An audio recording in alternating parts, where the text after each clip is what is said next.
Once upon a time, a woman had a dream one night some years ago.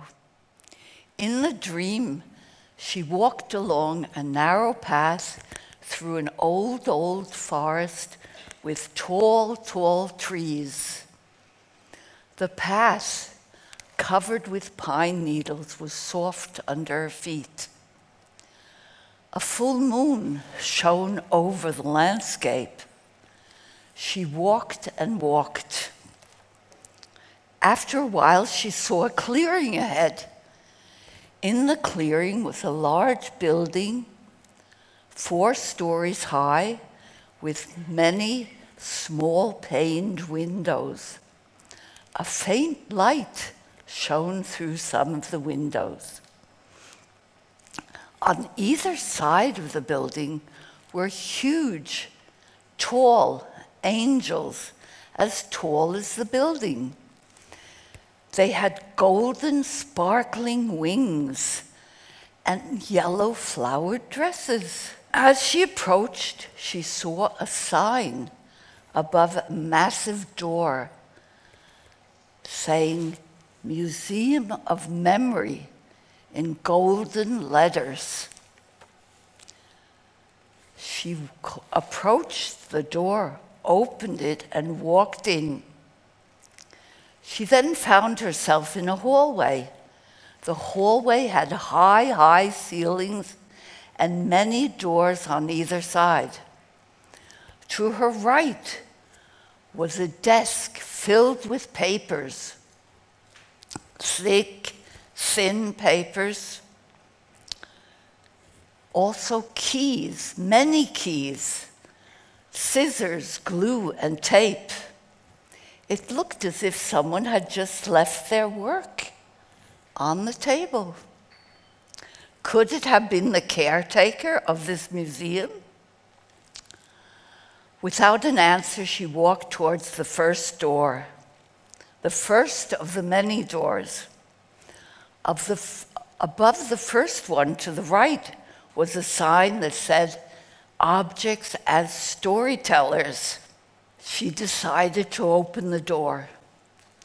Well inside, she was amazed to see an array of clothing, children's clothing, caps, bonnets, jackets, and shoes.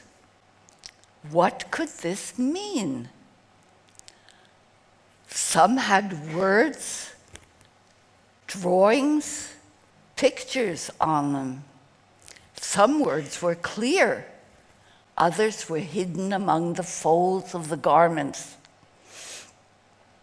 Some seemed to shine as if illuminated from the inside. They all seemed strangely familiar.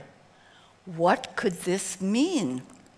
Could these objects have something to do with me? She thought. Again, without an answer, she walked towards the second door. She opened the door. Inside, she saw wall-to-wall cabinets with glass doors. Inside, neatly displayed on shelves, were old books, some folded into different shapes, some fanned out in a way inviting the viewer to look closer. Could there be a message amongst the pages, perhaps? There were also little bundles of paper and envelopes, all tied up beautifully with silk ribbons. Maybe love letters, perhaps. Large framed documents filled the far wall, all beautifully written, handwritten, some with red lacquer seals on them. They looked very important. They must have been, since they were so carefully preserved. But why? Why was she there? Why was she invited to see all these strange objects? Again, without getting any answers, she decided to go on to the next room. Perhaps she would find answers to her questions there. She then walked boldly into the hallway, into the main hall, and woke up. Well, as you might have guessed, I am the woman who had this dream some years ago, one night. The dream was so vivid, I remembered every details, the building, the little paned windows, and the angels on either side with their sparkling wings and yellow flowered dresses. It seemed like the landscape was filled with long forgotten memories. I came across a speculation that dreams are letters from home, as home being our inner selves. I kind of like that thought. It seemed to fit in with the dream. Anyway, I look at the dream as a gift, an invitation to look closer at my life and my memories. There arose a possibility to gain also an understanding of past events, of difficult times and wonderful times, to find out more who I am. There was also an opening or a possibility to have the courage to invite others into my world and my memories. My memories now seem like fragments, remnants, souvenirs of a long life to be honored and cared for. Charles Baudelaire said, "I have more memories than if I had lived 1,000 years." Well, for me, this is not living in the past. This process has enriched my today and helped me shape tomorrow. Here's what some more people say about memories. Sometimes you will never know the value of a moment till it becomes a memory. That was Dr. Seuss, of all people. Memory is the diary we all carry with us. That was Oscar Wilde. My memories are inside me. They are not things or places. I carry them with me always. That was Olivia Newton-John. And then there's memories are the key, not to the past, but to the future. And my favorite is, "Let the memory live again," which is Andrew Lloyd Webber, whom you probably know of. In looking at the definition of memory, I came across in the dictionary the following: memory is the process of maintaining information over time. This information takes many forms, such as in images, sounds, and meaning. Well, we all store our memories of events of our lives in our minds and hearts. Just touching, smelling, hearing can bring us back to long forgotten events. Some of us have photo albums, scrapbooks, music, and even recipes to store our memories. I remember some of my memories. For example, the smell of a freshly baked apple pie cooling on a kitchen table brings me back to wonderful meals and wonderful people. Another is sitting by my dying brother's bed some years ago, listening to Paul Robson singing, "Going home, going home, I'm just going home."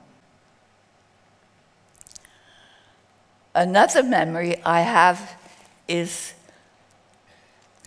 catching little crabs in the shallow waters outside of our home one summer when I was 4 years old. These memories are not good or bad.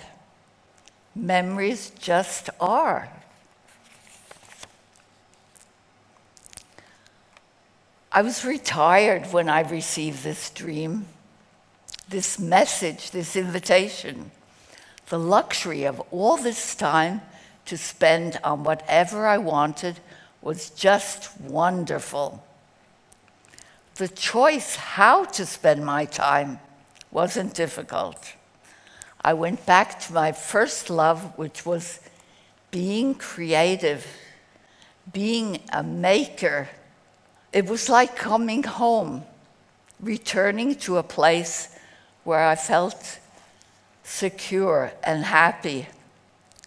My apartment, as time went on, became a studio, an artist studio, filled with all kinds of materials: paper, wood, fabrics, needles and thread.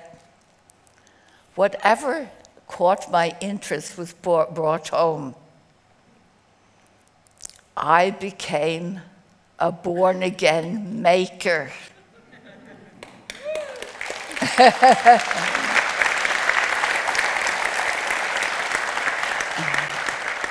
Inspired by the dream, a model of the museum building was made, about 80 by 60 centimeters tall. It has small paned windows, light shining out, and it has angels on either side protecting the museum. Angels with golden wings and yellow flowered dresses. One by one, the dresses were also created using christening dress patterns. Some white, some black, some red, even gold and silver. Each has its matching bonnet, its name, and its story. They store memories, memories of my life. The texts on the garments have to do with how we clothe our children, how we clothe our children and others with our own dreams and hopes, and also our fears and prejudices. It seems like they don't always fit very well. So we all have to make our own as we go along. As my inner child came forth clearer and clearer, I was able to provide her with garments that fit, that were made just for her. So far, the museum has 12 rooms, some finished, some in various stages of collecting, assembling, and exhibiting. Some rooms are locked, never to be opened. But the museum continues to evolve with new collections and themes.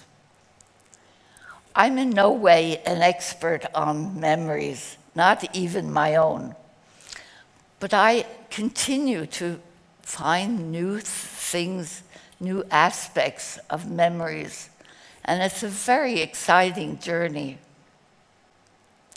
My wish today is to introduce you to my journey and invite you also to look into your own memories, take care of them, honor them, and cherish them.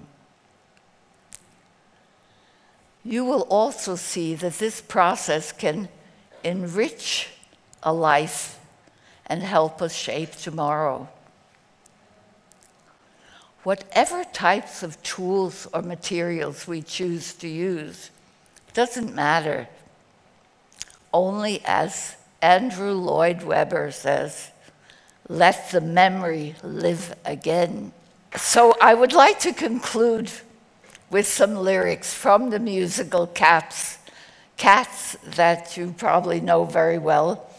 And the title is Memory, very appropriate. It's as following: all alone in the moonlight, I can smile at the old days. Life was beautiful then. I remember I knew when happiness was. Let the memory live again. Thank you.